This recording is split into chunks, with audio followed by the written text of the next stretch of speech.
మీలో చాలామంది mother of all bombs అని వినే ఉంటారు. అంటే ప్రపంచంలో అతిపెద్ద బాంబు ఎవరు తయారు చేశారు, ఎవరు ఎప్పుడు వాడారు, ఈ వివరాలు గూగుల్ సెర్చ్లో చూడొచ్చు. కానీ ఇవాళ మనము ఫాదర్ ఆఫ్ ఆల్ మిజైల్స్ అని చెప్పి మాట్లాడుకోవాలి. చూడండి, మొన్న రష్యా వాళ్ళు పుతిన్ గారు ఒక పరీక్ష నిర్వహించారు. ఇందులో ఏమిటి అంటే ప్రపంచంలో ఫర్ ద ఫస్ట్ టైం ఇంతకుముందు ఏ దేశము చెయ్యని ఒక పని రష్యా చేసింది. ఏమిటి ఇది అంటే చూడండి, ఏకంగా 13,000 కిలోమీటర్లు ప్రయాణించగలిగే ఇంటర్ కాంటినెంటల్ బాలిస్టిక్ మిజైల్ అంటాం. ఇక్కడ బాలిస్టిక్ మిజైల్ కాదండి, క్రూజ్ మిజైల్. అంటే న్యూక్లియర్ పవర్డ్ క్రూజ్ మిజైల్ 13,000 కిలోమీటర్లు ప్రయాణించగలదు. అంటే ఏంటి, అమెరికా వాడు మాట్లాడుతున్న గోల్డెన్ డోమ్ కూడా దీనిని ఆపలేదు. టార్గెట్ అమెరికానే. ఇప్పుడు ఈ నాటో దేశాలు, యూరోప్ యూనియన్ వీళ్ళందరూ కలిసి రష్యాపై మనము యుద్ధము చేద్దాము. మీకు చాలా చాలా పవర్ఫుల్ కంట్రీస్ కదా, యూకే, ఫ్రాన్స్, జర్మనీ.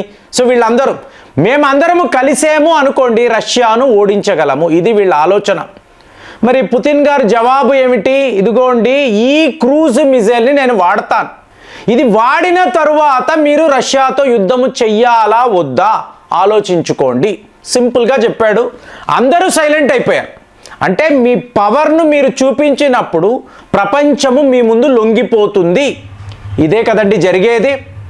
సో ఇవాళ చూడండి, భారత్ వైపు నుంచి, అంటే ఒకవైపు రష్యా ఇలాంటి పరిశోధనలు చేస్తున్నప్పుడు భారత్ వైపు నుంచి కూడా పెద్ద పెద్ద ప్రకటనలు. ఇది ఎలా చూడాలి అంటే, మీకు యూరోప్ ఖండములో రష్యా తిరుగులేని శక్తి అంటే ఆసియా ఖండములో భారత్ కూడా అలాంటి దేశము. ఇది మనం ప్రపంచానికి చెప్పాలి. సో ఈరోజు ఫాదర్ ఆఫ్ ఆల్ మిసైల్స్, నిన్నటికి నిన్న ప్రకటన ఏంటి? బ్రహ్మోస్ మార్క్ 2. మార్క్ 2 అన్నప్పుడు ఆల్రెడీ లేటెస్ట్ వేరియంట్ ఉందండి. అది కాదు మనం మాట్లాడేది, బ్రహ్మోస్ హైపర్సానిక్ మిజైల్. ఇవాళ భారత్ టార్గెట్ అంతా కూడా హైపర్సానిక్ టెక్నాలజీ మీదే. ప్రాజెక్ట్ విష్ణు అని మాట్లాడుతున్నాం. టోటల్గా హైపర్సానిక్ కాంప్లెక్స్ ఇది. సో ఇప్పుడు మీరు గమనించారు అనుకోండి, బ్రహ్మోస్ అనబడే ఈ మిజైల్ను ఫాదర్ ఆఫ్ ఆల్ మిజైల్స్ అని ఎందుకు అంటున్నాం? మనం అనడం కాదు, ప్రపంచమే చెప్తుంది. ఒకవేళ ఇది సిద్ధమైతే, అంటే మనము రెడీ చేస్తున్నాము.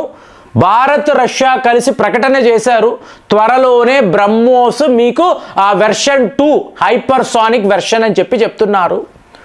ఇది రెడీ అయ్యి ఇంకొక ఆపరేషన్ సింధూర్ అనుకోండి, 4 నిమిషాలలో పాకిస్తాన్ అనబడే దేశం బూడిదైపోతుందండి. 4 నిమిషాలు. అంటే అమృత్సర్ వద్ద ఈ బ్రహ్మోస్ని మీరు వాడారు, ఇస్లామాబాద్ వెళ్ళడానికి దీనికి 4 నిమిషాలు పడుతుంది. మీకు 1,500 కిలోమీటర్స్ రేంజ్, పర్ అవర్ 10,000 కిలోమీటర్ల వేగముతో ప్రయాణించగలదు. అంటే మీకు తిరుగు ఉండదు. దీన్ని ఎలా చెప్తారంటే, యుక్రెయిన్ వాళ్ళు ఒక ప్రకటన చేశారు. వాళ్ళు ఏమన్నారంటే, రష్యా మాపై ఇప్పటి వరకు 5 హైపర్సానిక్ మిజైల్స్ను వాడారు. ఏమిటండి ఇది అంటే జిర్కాన్ అంటారు. ఈ జిర్కాన్ హైపర్సానిక్ మిజైల్ మ్యాక్ 9 స్పీడ్తో ప్రయాణించగలదండి. నాకు తెలిసి మ్యాక్ 9 అన్నప్పుడు ప్రపంచంలో ఏ దేశము వద్ద కూడా ఇలాంటి మిజైల్ లేదు, హైపర్సానిక్ మిజైల్. సో ఇవాళ బ్రహ్మోస్ మనము ఏకంగా 7 to 8 మ్యాక్ స్పీడ్, అంటే ఆల్మోస్ట్ జిర్కాన్ దాకా, అంటే జిర్కాన్ మోడల్లోనే బ్రహ్మోస్ని మనం తయారు చేస్తున్నాం. స్క్రామ్ జెట్ ప్రొపల్షన్ అంటారు. సో ఇది రెడీ అయితే మీకు పాకిస్తాన్ కాదు, చైనా కాదు, ప్రపంచంలో ఏ ఒక దేశము కూడా మనల్ని ఛాలెంజ్ చెయ్యలేరు. అంటే మన ముందు సరెండర్ అయిపోవడమే, లిటరల్గా సరెండర్ అయిపోవడమే. 15 బ్రహ్మోసులు వాడితే ఏం జరుగుతుందో పాకిస్తాన్ వాడు చూశాడు. చైనా వాడు ఇమీడియట్గా ప్రకటిస్తున్నాడు. ఏంటి? భారత్ వద్ద ఏకంగా 15,000 బ్రహ్మోస్లు ఉన్నాయి. 14,000 బ్రహ్మోస్లను వాళ్ళు ఆల్రెడీ సర్వీస్లో పెట్టేశారు. Indian army, navy, air force వీళ్ళు 14,000 బ్రహ్మోస్లను వాడడానికి మీకు రెడీగా ఉన్నారు. అప్పుడు వీళ్ళని ఎదిరించడం అనేది మూర్ఖత్వమే. ఇన్ని బ్రహ్మోస్లు పెట్టుకున్న దేశాన్ని ఎదిరించడం అనేది పిచ్చి పని. ఇది చైనా వాడు చెప్తున్నాడు. చూడండి, మనకన్నా ఎన్నో రెట్లు శక్తివంతమైన దేశము, కానీ మీ వద్ద ఉన్న అస్త్రము బ్రహ్మోస్, ఈ ఒకే ఒక ఫ్లాగ్షిప్ మిజైల్ అంటారు. ఇది మీ వద్ద ఉంటే అంటే బ్రహ్మాస్త్రమే కదా. మీ దగ్గర ఎన్ని అస్త్రాలైనా ఉండొచ్చు. శత్రువు వద్ద మీకు నాగాస్త్రము ఉండొచ్చు, వరుణాస్త్రము ఇలా ఎన్నో అస్త్రాలు ఉండొచ్చు. కానీ మీ వద్ద బ్రహ్మాస్త్రము ఉంది అనుకోండి, ఎవరు నిలబడలేరు కదా. సో అలాగ భారత్ యొక్క ప్లాన్ ఏమిటి? బ్రహ్మోస్ను టాప్ లెవెల్లో తీసుకువెళ్ళాలి. సో ఆ ప్రయత్నంలో ఇవాళ రష్యా మనతో, అంటే అందుకే మనం వాళ్ళని బిగ్ బ్రదర్ అంటాం. సో భారత్ను కాపాడడానికి ఒక రక్షణ కవచం అన్నప్పుడు రష్యా, వాళ్ళ టెక్నాలజీ, వాళ్ళ వద్ద ఉండే ఆయుధాలు. సో ఈరోజు వీళ్ళు కలిసి బ్రహ్మోస్ వేరియంట్ 2 అన్నప్పుడు హైపర్సానిక్ మిజైల్ను మేము లాంచ్ చేయబోతున్నాము. దీని యొక్క మ్యాక్స్ స్పీడ్ 7 నుంచి 8 ఉండొచ్చు. మీకు 1500 కిలోమీటర్లు అంటే ఇటువైపు మనము POK నుంచి వాడుతున్నాం అనుకోండి, ఆఫ్ఘనిస్తాన్ సరిహద్దుల దాకా కూడా ఈ మిజైల్ వెళ్ళగలదు. ఒకవేళ ఇది వెళుతుంది అనుకోండి, ప్రపంచంలో ఏ ఒక ఎయిర్ డిఫెన్స్ సిస్టమ్ కూడా దీనిని ఆపనే లేదు. ఇది ఎలా చెప్తారు అంటే, ఒక గుజరాత్ అనండి, రాజస్థాన్ అనండి, ఇక్కడ మీరు మీ లాంచ్ ప్యాడ్ నుంచి బ్రహ్మోస్ని వాడితే వరుసగా ముందు కరాచీ, తరువాత మీకు ఇస్లామాబాద్, అటు నుంచి రావెల్పిండి అన్నప్పుడు అక్కడ పాకిస్తాన్ యొక్క న్యూక్లియర్ సైట్ ఉన్నట్టుగా చెప్తున్నారు. ఏ ఒక నగరము కూడా సురక్షితము కాదు. అందుకే ఇండియన్ ఎయిర్ ఫోర్స్ యొక్క చీఫ్ ఆయన ఏమంటున్నాడు?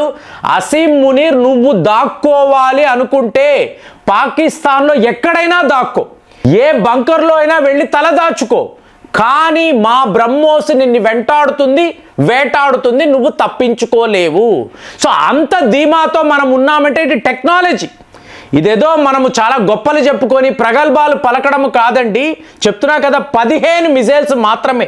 మీరు రష్యాను తీశారనుకోండి, ఇవాళ కూడా యుక్రెయిన్పై మినిమం 30 మిజైల్ ఒకే రోజు వాడతారు.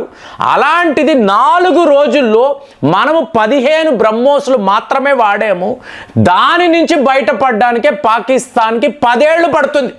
వాడు రన్వేలు అనుకోండి, లాజిస్టిక్స్, రోడ్లు, వాళ్ళ ఎయిర్ బేస్లు రిపేర్లు చేసుకోవడానికి 10 ఏళ్ళు పడుతుంది. అలాంటి దెబ్బ ఆపరేషన్ సింధూర్లో వాళ్ళు చూశారు.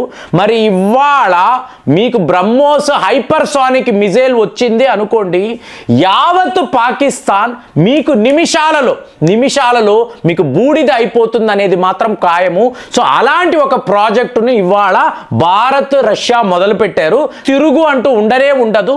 ప్రపంచంలో ఏ ఒక దేశము కూడా బ్రహ్మోస్ని ఎదుర్కోలేదు అని చెప్పి రష్యా చెప్తుంది, భారత్ చెప్తుంది. మరి ఇలాంటి ఒక పరిస్థితిలో మనం ఇంతంత పెద్ద టెక్నాలజీ మీద ఎందుకండి వర్క్ చేస్తున్నాము, ఇన్ని వేల కోట్లు ఎందుకు ఖర్చు పెడుతున్నాము అంటే 14 దేశాల వద్ద మనకు ఎక్స్పోర్ట్స్ ఆర్డర్ ఉందండి. అంటే భారత్ వద్ద బ్రహ్మోస్ కొనడానికి 14 దేశాలు ఇవాళ సిద్ధముగా ఉన్నారు. మొన్నటికి మొన్న 350 మిలియన్ అమెరికన్ డాలర్స్ ఆర్డర్ ఇరు దేశాలు పెట్టారు. ఎవరు అని ఇంకా అఫీషియల్గా బయటికి రాలేదు. కానీ పెద్ద పెద్ద ఆర్డర్స్ మాత్రము బ్రహ్మోస్కి రావడాన్ని మనం చూస్తున్నాము.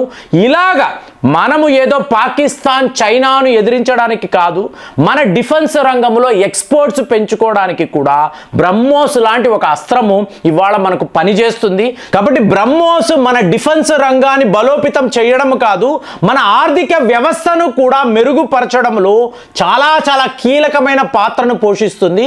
అలాంటిది భారత్, రష్యా తయారు చేసిన బ్రహ్మోస్ హైపర్సానిక్ మిజైల్ గురించి మీరు ఏం ఆలోచిస్తున్నారు? ఒక్కసారి కామెంట్స్లో రాయండి. మళ్ళీ వచ్చే వీడియోలో కలుద్దాం. జై హింద్.